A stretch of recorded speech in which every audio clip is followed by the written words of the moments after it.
Assalamualaikum, dengerin sebentar ya.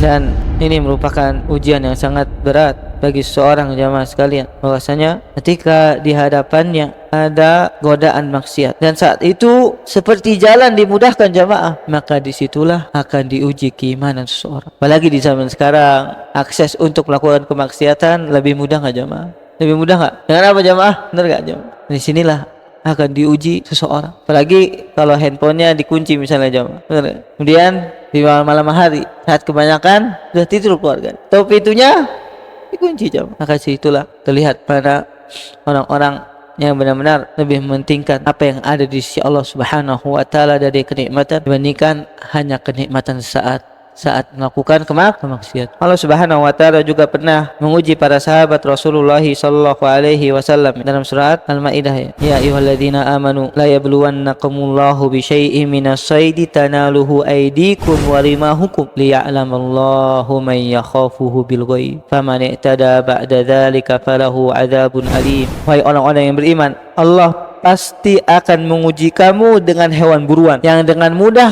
kamu memperolehnya dengan tangan kalian ataupun dengan tombak kalian. Jadi saat para sahabat Rasulullah SAW sedang melaksanakan haji, Allah Subhanahu wa taala ingin menguji para sahabat karena seorang yang sedang melaksanakan haji tidak boleh memburu binatang buruan jamaah. Tapi sama Allah Subhanahu wa taala Allah menguji para sahabat. Binatangnya di hadapannya jamaah, bukan dikejar, ada di hadapan mata para sahabat. Yang kata para ulama, kalau seandainya para sahabat bisa menggoroknya dengan tangan mereka, mereka gorok, atau dengan tombak mereka akan terkena ya. Nggak perlu sambil lari jamaah. Tapi Allah Subhanahu wa taala ingin menguji para sahabat. Agar apa? Agar Allah mengetahui siapa yang takut kepadanya di saat dia tidak melihat Allah Subhanahu. Ya'lamullahu man yakhafuhu bil ghaib. Agar Allah Subhanahu wa taala tahu siapa yang takut kepada Allah padahal dia tidak melihat Allah Subhanahu wa taala. Nah jamaah sekalian, kalau seandainya dalam kehidupan antum menemukan hal seperti ini merupakan ujian. Saat antum sangat mudahnya melakukan kemaksiatan dan dorongannya sangat besar dan tidak ada yang menghalanginya kecuali apa jamaah? Kecuali keimanan dalam hati antum, maka disitulah antum diuji. Maka antum